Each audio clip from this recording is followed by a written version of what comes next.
भोर भई भज प्रभु नाम होगा तेरा कल्याण। भज रे भज रे। आइए सुनते हैं आज की कहानी। आज की कहानी है जैसे को तैसा। किसी नगर में जीर्णधन नाम का एक वैश्य रहता था। एक बार कुछ ऐसा हुआ कि उसका सारा धन नष्ट हो गया। अतः उसने विदेश जाने का निश्चय किया। उसके पास पुरखों के समय की एक तराजू थी। उसने एक सेठ के यहां तराजू को गिरवी रखा और धन कमाने के लिए विदेश चला गया।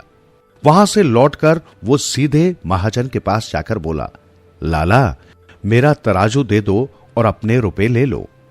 महाजन ने बड़े दुख से कहा, अरे भाई तुम्हारा तराजू तो चूहे खा गए।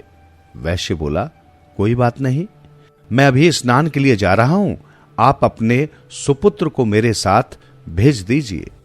सेठ ने अपने पुत्र से कहा, बेटा तुम इसके साथ चले जाओ।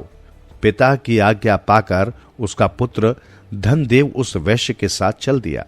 वहां पहुंचकर जीर्णधन ने समीप की गुफा के अंदर धनदेव को बंद करके उसका द्वार बाहर से शिला से बंद कर दिया और अकेला ही महाजन के पास लौटा।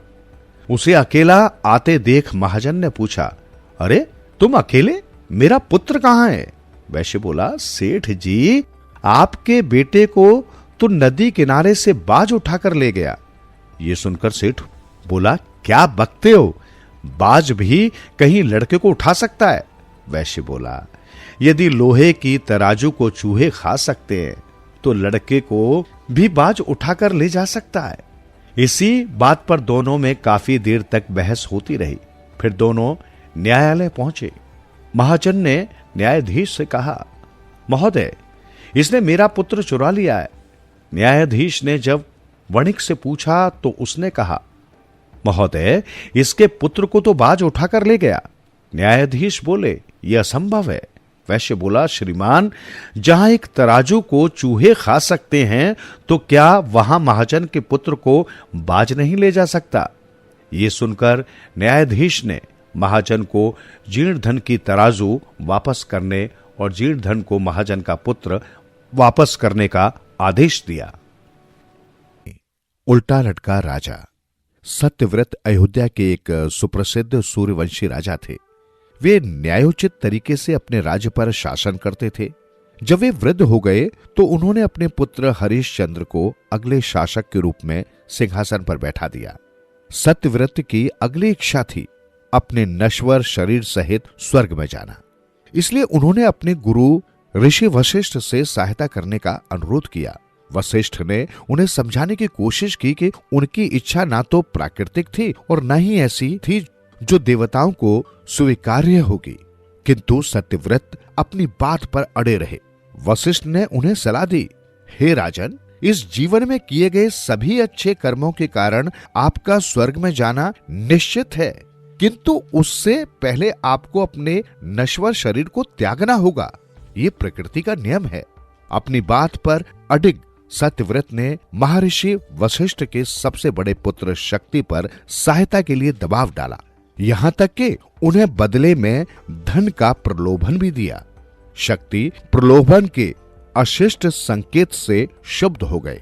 जब महर्षि वशिष्ठ को सत्यव्रत के प्रलोभन के बारे में पता चला तो उन्होंने उसे श्राप दे दिया।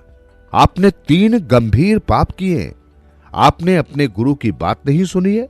आप जो चाहते हैं उसे प्राप्त करने के लिए आपने छलपूर्ण साधनों का उपयोग करने का प्रयास किया है और आपने सशरीर स्वर्ग में जाने की अप्राकृतिक इच्छा को मन में रखा है। इस दिन से आपको त्रिशंकु के नाम से जाना जाएगा और आप इस संसार में बिना मन की शांति और किसी उद्देश्य के भटकते रहेंगे।